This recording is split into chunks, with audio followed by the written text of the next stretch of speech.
On dit que la nature jamais ne fait de saut. Ici aussi, progrès et tradition se heurtent. À côté des femmes qui conservent le voile, une génération nouvelle montre avec fierté un visage tourné vers l'avenir. Mais s'agit-il vraiment d'une transformation en profondeur? Nos parents étaient beaucoup plus liés aux traditions que nous. Et c'est ce qui diffère entre les deux générations.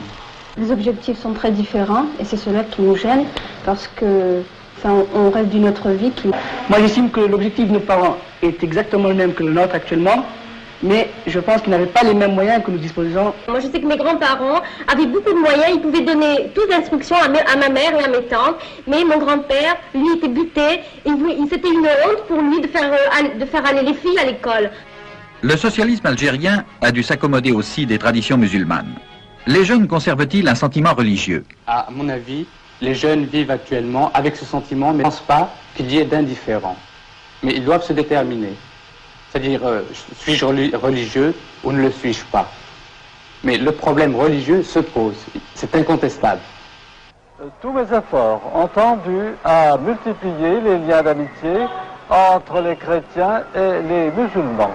Et ces liens d'amitié ont produit des fruits qui sont très encourageants. Dans le bilan de l'Algérie nouvelle, un facteur positif déterminant, la jeunesse. Et sa jeunesse, car il y a une jeunesse extrêmement dynamique, 55% de la population dans ce pays a moins de 20 ans, il ne faut pas l'oublier, ce qui est considérable, et maintenant elle aussi tournée vers l'action, par le service militaire obligatoire qui est en somme un service civil, par les universités qui sont pleines de gens de jeunes qui maintenant se tournent vers les sciences exactes, ce qui n'était pas le cas auparavant, eh bien le pays démarre. Mais moi j'estime que la jeunesse actuelle a un objectif certain, c'est d'abord le développement économique de l'Algérie. Les rancœurs d'hier pèsent-elles encore sur le présent? Ce qui caractérise l'Algérie aujourd'hui, c'est d'abord son désir profond d'oublier le passé. Elle a acquis son indépendance, elle est libre, maintenant le passé est mort. Si vous parlez à un Algérien des choses les plus graves qui se sont passées à une certaine époque, il vous dira « li fetmet », le passé est mort, tournons la page.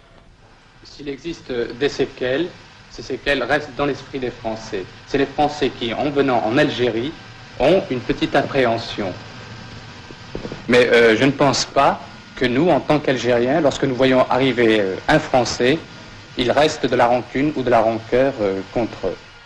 Les jeunes coopérants français ont déjà pris conscience de cette ouverture d'esprit. C'est une promesse d'avenir pour une amitié franche et durable.